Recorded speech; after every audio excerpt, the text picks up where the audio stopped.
All right, today we're going to start on our little series to tune a 6S rig. We're going to look at the filtering, get the filtering set up, and then we're going to turn off some of the advanced PID control features in Betaflight, tune up the core PID controller, the PI and D, and then we're going to go implement some of the, again, advanced PID control features such as feed forward, D-min, and some of those other features to show how they can push the PID controller beyond its normal limitations.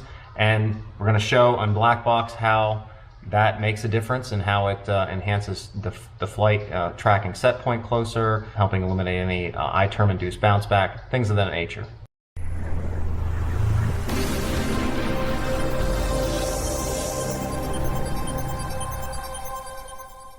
During this series, we're going to be following this PID Tuning Principles guide. So if you go to tiny.cc/filtercalc, you can go ahead and download this. The first video step here is we're going to start with step 1, which is setting your filters. Next after that, we're going to go into tuning the PID controller. This is where we turn off the advanced PID features with this paste and then go ahead and tune up the PI and D. After that, we move up our P and D in holding the ratio that we found in step number 2 to combat prop wash and also reduce the time in our step response. Then step 4 is the final step where we start to implement feed forward and D-min to further reduce the time in our step response. Some additional pages on here talks about I-term tuning and then yaw-term tuning. And then finally, if you're very new to the hobby, welcome. And things that on this page talks about what is bounce back and what is set point when I talk about those two things. Okay, to first get started, let's look at a quick review of what this rig is. This was actually sent in to me by somebody. They asked me to tune it for them. I thought, let's do two things at once. This is a smooth operator frame, a 6S adrenaline battery on it. We got T-motor F40s. They look like 23 something. They're the Pro 2. They are 1750 kV. We have a Luminaire Lux inside and a Holybro F3 4-in-1 ESC. I'm going to throw some pictures up here now as I'm talking through the rest. It's about 600 grams without the GoPro, and with the GoPro on it, it's around 672 grams. For the receiver, I have my R9 receiver in there with the T antenna. And then inside for the video transmitter is a TBS Unify Pro, I think it is.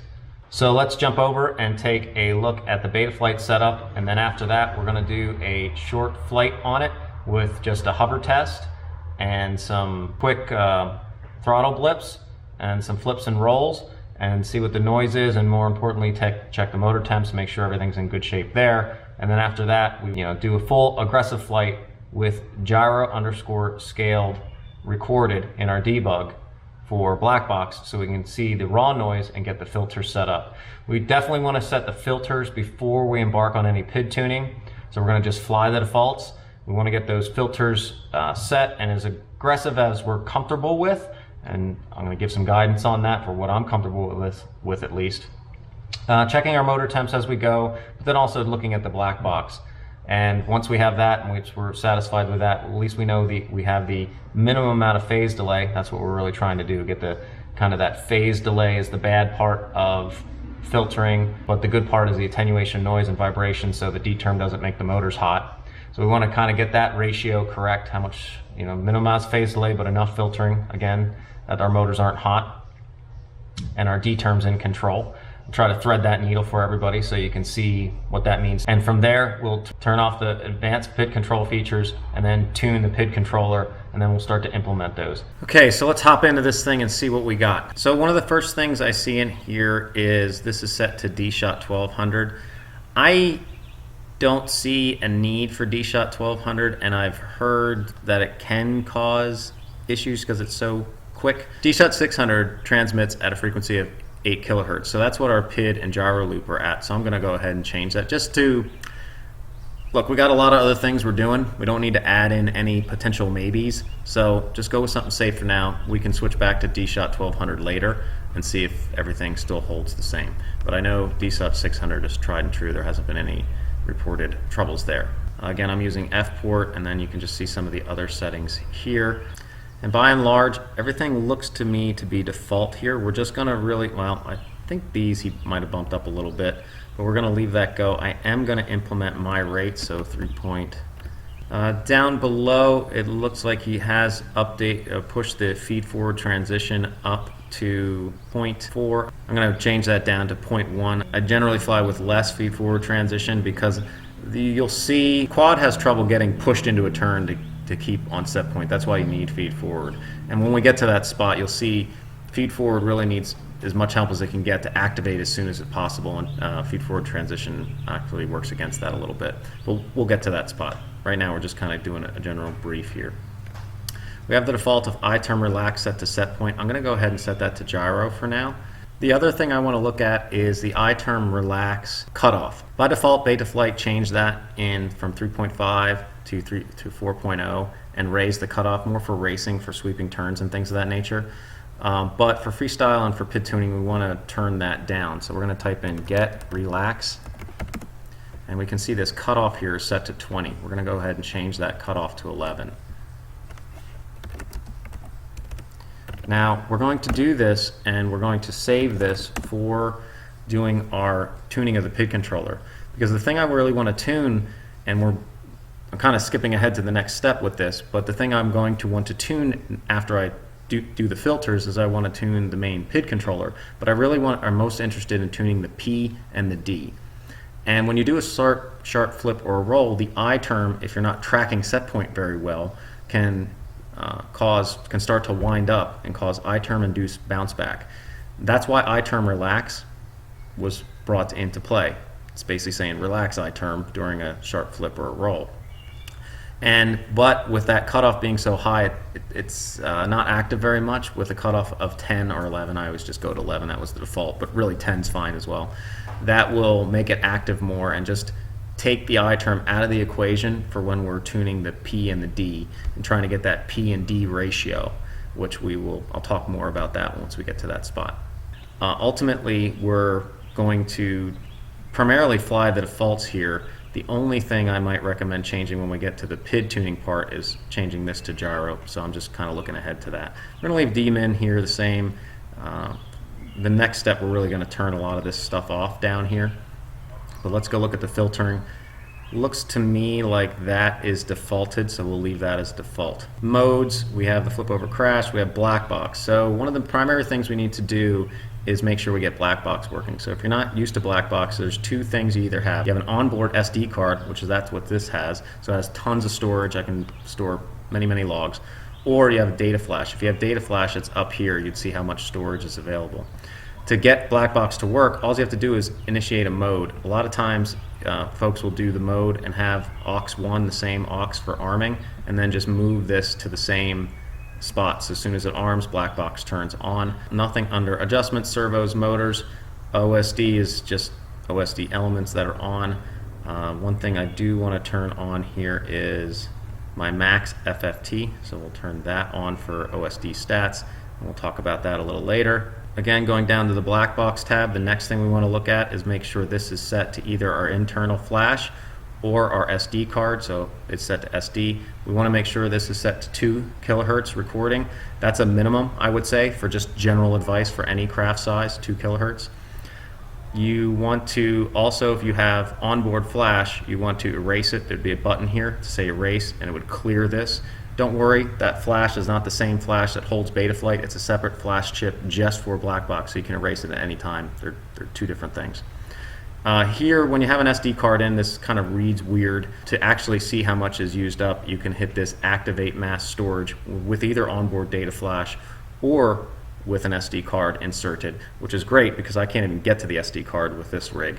And then it hooks up it's plugged into a flight control, it hooks either the onboard flash or the SD card up as a mass storage device. Comes up as a different drive letter on your computer after you come in and hit this button, and then you can copy the files off. You can open them direct from that. Honestly, too, it's a little slower because it's over the USB cable.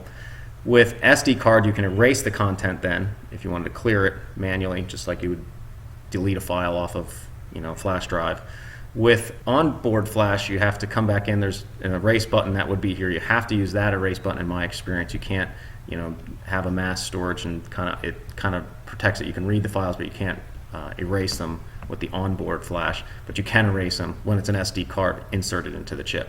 So get that set, 2 kilohertz. Make sure here I don't need to clear this out because I have tons of space. This doesn't show it great, but I think there's like 5 or 6 gig space left, which I'm never going to have to clean that for this whole exercise. Now the next we want to go into CLI. I'm going to take a look at the dynamic filter settings. So I'm going to type in get dyn, take a look at those. Auto 8, 120, that's the defaults, so we're going to leave that. And then the next thing we're going to look at, and this is a great button here, clear history, just to clean it up a little bit. We're typing get debug. Now through this whole process we want to change this debug to record gyro scaled. So go ahead and copy that, type in set, paste that, type in gyro underscore scaled. Let's type that and hit save. What that will do is that will record the raw data from the gyro basically before it gets filtered by the firmware, so all the little filter setups. And we want to see that because you have to know what that is to really know where to set the filters, and then you kind of look like, okay, that's what it was. It went through the filtering and this is the output. We'll get into all that. So the next thing after this is I'm going to take this, plug in a battery, and I'm going to go do a short little flight with a bunch of throttle blips and rolls and things of that nature. Check the motors, just kind of make sure. I haven't flown this thing yet, so I just want to make sure like everything's copacetic quick. Take a look at the log, make sure there's nothing problematic in there, and then after that we'll do a full flight. Okay, so we're just going to bring it out and do some line of sight, sharp flips and rolls, and do some hover punches, and then we're going to go check out the black box and see what we see, and then we're going to do a full flight right after that.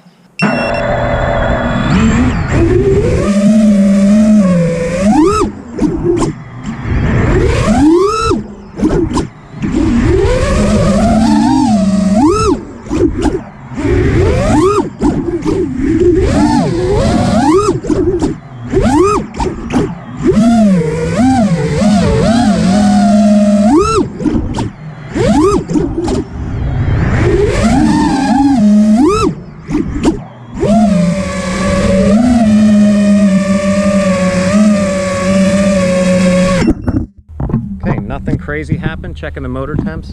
Motor temps seem fine, and yeah, next we'll do a full flight. Okay, so what can we learn by taking a look at this log file from that hover test and throttle punches? Just looking at it in general, can look at the noise spectrums. Now it's not a lot of flying, so you don't see a lot, but you can see that the noise is generally under control. It's not crazy. Anything that looks kind of like this, if you have these big, huge peaks, you know, it's a little noisy. You can see on roll, not too bad. On pitch, there's this ambient noise down here. We'll see if that continues to show up on a full flight. And then yaw had a bunch of noise on it here, so you can see yaw is pretty spiky. So let's just keep that in check, see if that continues for a full flight. Maybe that was just isolated this for some reason. Maybe it's not a lot of data here, so it could just be an anomaly from that. Looking at the traces, I don't see anything of concern, just kind of browsing back and forth and looking at these noise. I did notice on here that the scaling of the traces, you can see this is the raw noise, and then this is the filter. These two should be on top of each other. Then I also looked in here and noticed that a lot of data is missing from the header file. So I ended up going into the Betaflight GitHub and looking up the Maytech F722 target, or the Maytech target, and there's a bug in Betaflight 4.0.2 that was fixed in the latest release 4.0.3. So I actually flashed up to that, and that fixed all this missing header file, and then the scaling, since the header file was fixed, was appropriate, so the things line up here. The other thing I noticed in here was that if I switch over to just look at the roll access here, and I just look at that, you can see my RC commands, my input, my set point here, my RC is very stepped, and this is a product of the R9.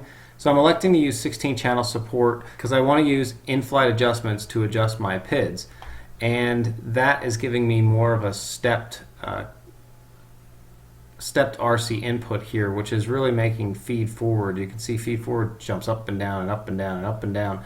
Feed forward should boost up and then stay up and then come back down after you stop moving the sticks. Like as you're moving the sticks out, it should boost up and stay up.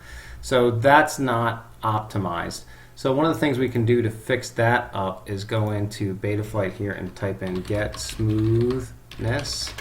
And you can see this variable here. The default is 10. I boosted that up to 50, the max it can go to, and that will smoothen out and kind of correct what's going on with in 16 channel mode. The Betaflight actually thinks it's a lower latency than it actually is, and so that you get more of a stepped input there in the RC smoothing. So if you're having stepped inputs like this, go ahead and increase your smoothness. You can go up to 50%. Okay, with that you can see we're on Betaflight 4.0.3 now, so let's go get a full flight. Okay, so now we're going to do a first flight on this. We're going to do a hard flight, full throttle moves. We're going to do some step throttle, we're going to do some throttle pumps, some flips, some rolls.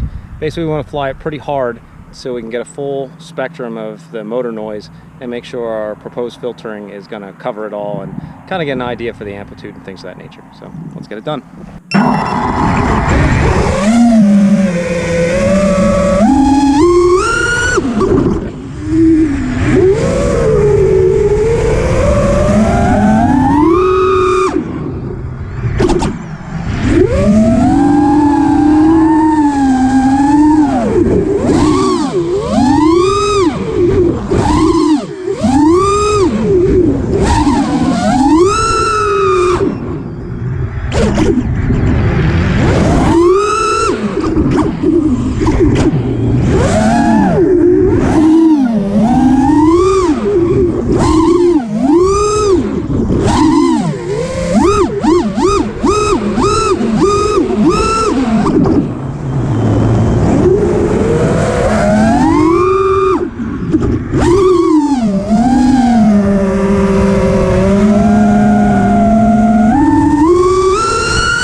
Another important thing when doing those flights is don't hit anything and try not to bounce on the takeoff and landing. But you can see some of the moves we're doing there, just a bunch of different sorted moves, and trying to get a lot of full throttle stuff in there as well. So hopefully that helps see what you're kind of looking for. And after that, obviously always be checking motor temps too.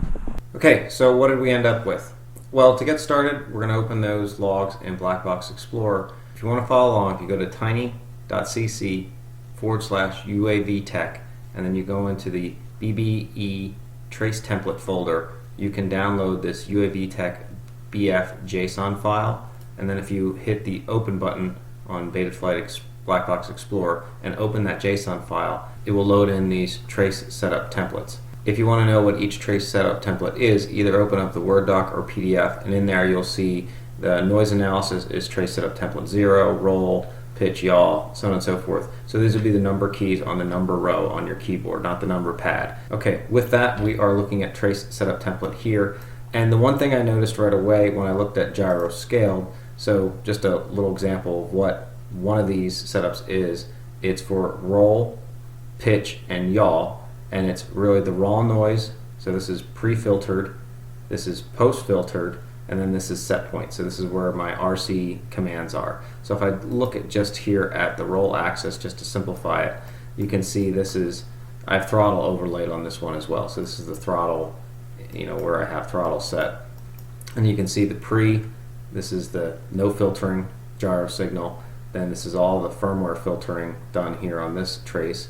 And then this is the set point. So this is where things should be following. So you can see I have, the gyro is not following the set point here, it's lagged here, there's some overshoot here, so obviously you want it to be right on set point, but it's not. That's why we're here doing the filter tuning and PID tuning. To run a spectrograph on any of these, you just click the item in the legend and that will run it. It does take a second or two, so I can do that on the raw and then the gyro. So you can see here, if I clicked on the raw signal and then when I now clicked on the gyro, you can see how the noise, the high frequency noise, is totally crushed out.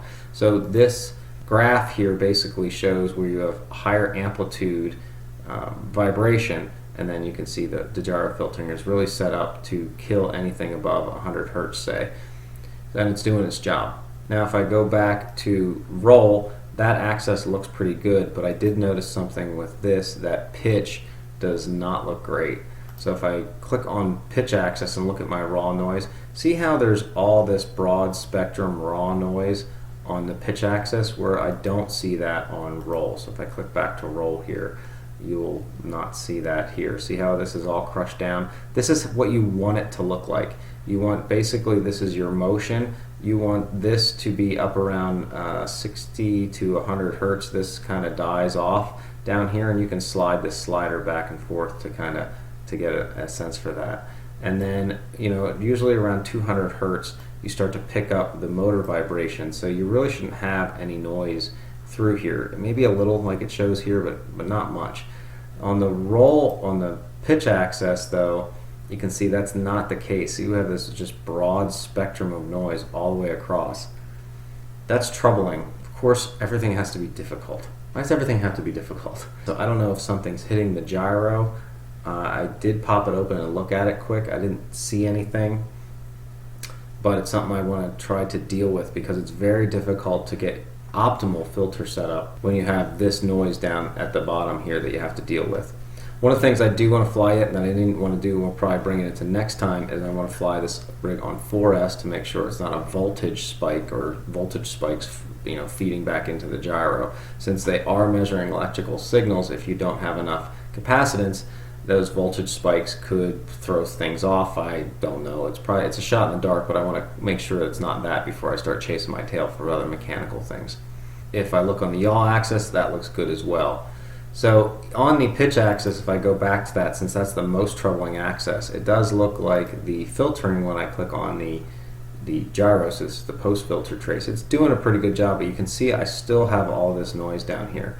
Now I can set the filters low enough to deal with that, but I don't really want to, because then my phase delay, how offset the signal is not going to be great. And if you're not familiar with what I'm talking about with filtering phase delay, I did a filter fundamental series, like 3 videos. The first one really hits on the real basics. I will make a link to that in the upper right. Real quick cliff notes. Phase delay is this. This is the raw signal, and then this is the gyro signal after filtering. See that differential right there? See, like, why aren't the two things lined up? Why is the gyro signal lagged from the raw? Well, that's called phase delay. That the filtering itself, even though it's not filtering any high, there's no high frequency things to filter out. Nevertheless, it running through the math offsets the signal back, and that's a fixed value depending on what the filter setup. The more filtering you have, the more offset that is. The less filtering, the less offset. My filter strategy is I want to kill out the peak vibrations from any of my gyro filtering. So from this gyro raw to my filtered gyro, I want to be able to kill out any of these peaks. So ultimately, looking back in Betaflight, what I'm trying to work towards is turning off my low pass 2 filters here and here. For this, I'm a little concerned, since that pitch axis has that low frequency ambient noise. I'm a little concerned to turn this low pass 2 off just yet.